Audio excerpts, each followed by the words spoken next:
Hello and welcome back. In today's video, we're not doing any histories, we're not doing any fancy slides, we're just doing a straight up toy review. And what we're reviewing is this Teenage Mutant Ninja Turtles classic, Technodrome. And I can't call this a reissue because it is not a straight reissue. It is more of a remake, and I'll explain that. And this has been the source of a few different controversies. What isn't in action figure collecting these days?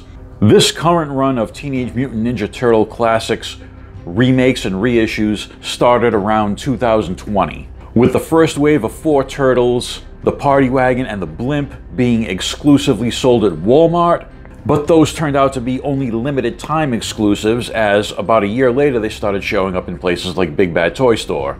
Since then, the releases have been all over the place. Figures have come out in 4-packs, in online stores like Amazon and Big Bad, at the same time coming out individually carded at Walmart and Target. And the latest 2 vehicles in the line, the Pizza Thrower and the Toilet Taxi, are so far exclusive to Target.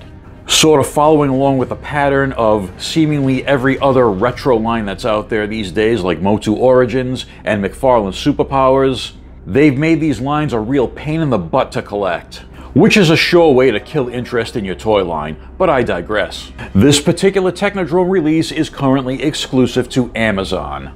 And like many Amazon exclusives, it floated in and out of stock during the pre-order phase, showing as currently unavailable, then going back to available to pre-order, and delivery on these has been sporadic. I pre-ordered this on the first day it went up, and I have friends in both the US and overseas who got theirs weeks before I got mine. And I know when it initially went out of stock, some people gave into FOMO and started ordering these from third-party sellers on eBay, paying up to twice the retail price. But at the time of this recording, and hopefully at the time this video will be released, since it'll be released only 2 days from now, the Technodrome is back up for pre-order on Amazon, with a release date of January 2025. So if you do want one of these, go over to Amazon, put in your pre-order, don't give in to FOMO, don't overpay for this, and I'll tell you why. The retail cost for this is $79.99, which was the same price that Mattel released the Snake Mountain for Motu Origins. Obviously, with Snake Mountain, you're getting much more toy for that price than you are with this Technodrome. There's a lot more plastic in Snake Mountain than there is here. I was okay with paying that price, but I wouldn't go to eBay and pay a scalper anything over retail for this toy. Now, the big controversy with this release is that it is not a straight reissue. It is a remake in a smaller scale. Even though it's part of the Classics line and it's meant to play with the reissues of the figures, for some reason Playmates has shrunk this down.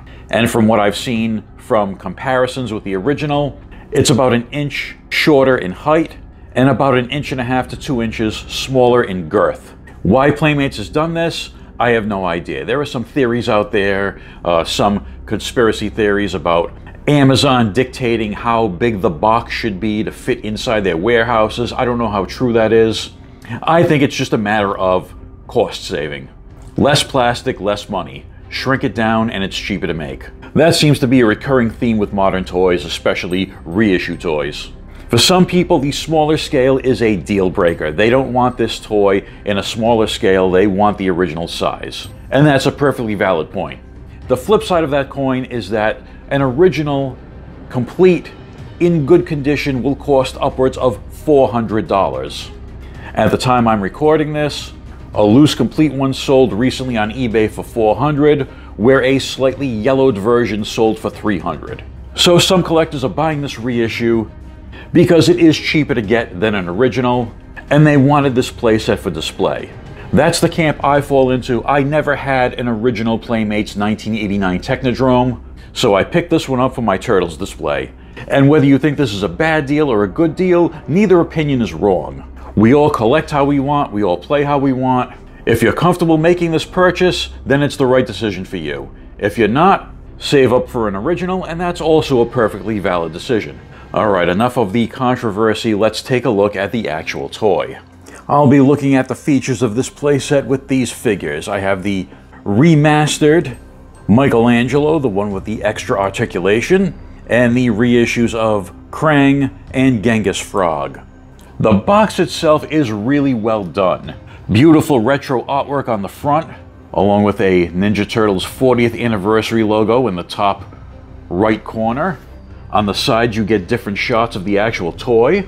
And on the back, a nice big shot of the toy opened up, pointing out all the features. Technodrome, the gigantic double-decker mobile fortress. The bulbous burrowing battle base is the ultimate foot fortress. It's pure Technodrome terror as 2 towering levels of devious devices serve your every evil whim.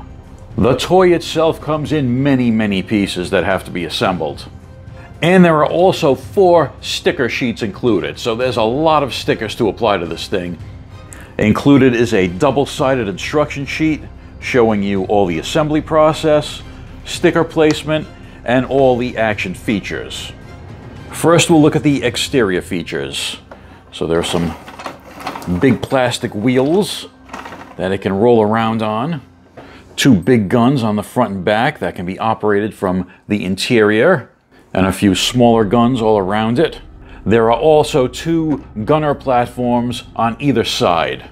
And according to the instructions, this is the proper way for the figures to operate those gunner platforms. They have to reach up to grab the handles, and then they just kind of lean on that platform, which looks really uncomfortable. I have this rear hatch that flips down, and as I said, I never had the original Technodrome or the sewer playset, but from what I understand, the hatch on this could connect to the 1989 sewer lair playset, and from what I've seen in other videos that do have that sewer lair, this is still able to connect to those pieces. So even though the remade Technodrome was shrunk down, this still remains the same size, so we can retrofit with the original 1989 playset. That opening is too small for figures to walk into. One cannot simply walk into the Technodrome. Let's see if we can get him in here sideways. Tight fit, but yep, he does fit. There's another opening on this side with a ramp. So if we pull up on this, that comes down, that goes up, and we have another opening. Once again, you cannot get them to walk in straight. So, shuffling in sideways is the way to go. Also on this side is the ramp for the eyeball. The eyeball really doesn't snap in securely on the top here. It just kind of sits there. And there's a little trigger mechanism attached to the periscope on the inside. And the eyeball will fall right down that ramp. And the idea is if you place a figure at the end of that ramp, you can mow them down, just like Raiders of the Lost Ark. Let's look at both sides of the interior, starting with this side that houses Krang's control center. Each side has a flip-down foot, get it, that supports the area when the playset is open.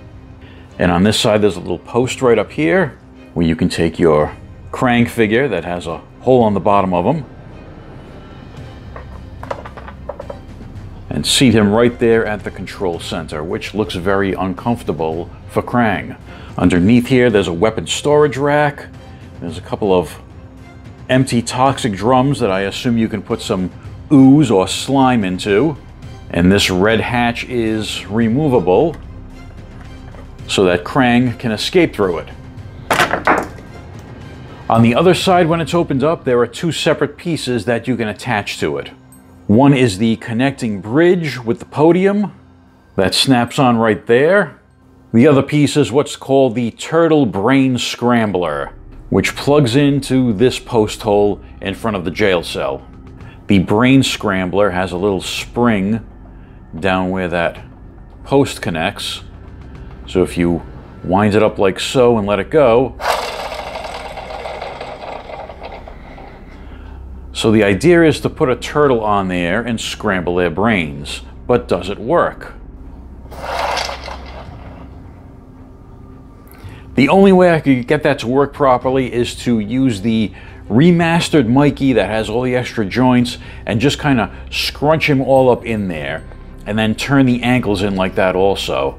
If you try to use one of the original or reissue turtles with the original articulation, It seems like the feet would get caught spinning around and bang into that jail cell, because there's not enough room really between the spinner and the jail cell to have them spin all the way around.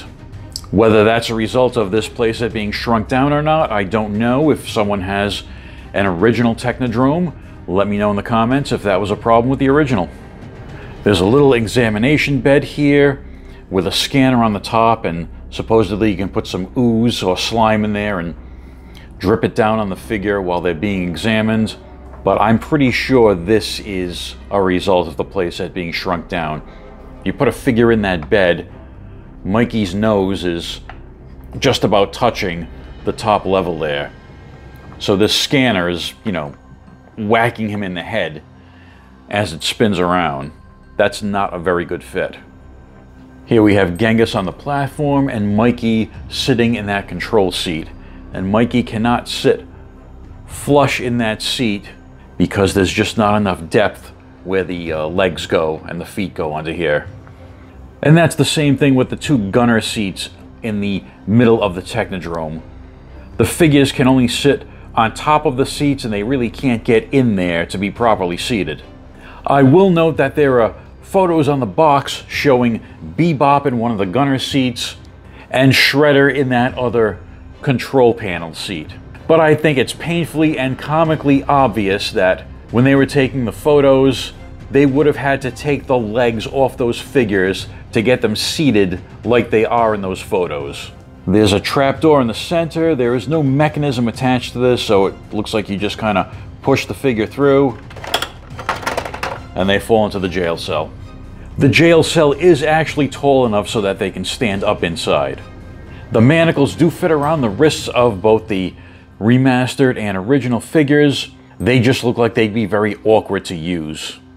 Conclusion: is this an iconic playset from the 80s? Yes. Does it look good on display? Yes. Is it a good playset? No. Every play feature in this is ill-fitting and awkward and just doesn't work like it should. Is that due to the shrinking down? Probably. Do I regret the purchase? No. But I'm glad I didn't overpay for this. If I had paid scalper prices for this from eBay, I would have regretted the purchase. So that's it for my look at this classic Technodrome. What do you guys think? Is this something that you want to buy? Is this something you did buy? If you did buy it, were you disappointed in it? And would you consider buying any other big ticket items if Playmates chose to release them? They did tease that they're looking at the Sewer Lair playset and the Mutant module for reissue or remake, whatever the case may be. Is that something you'd be interested in getting?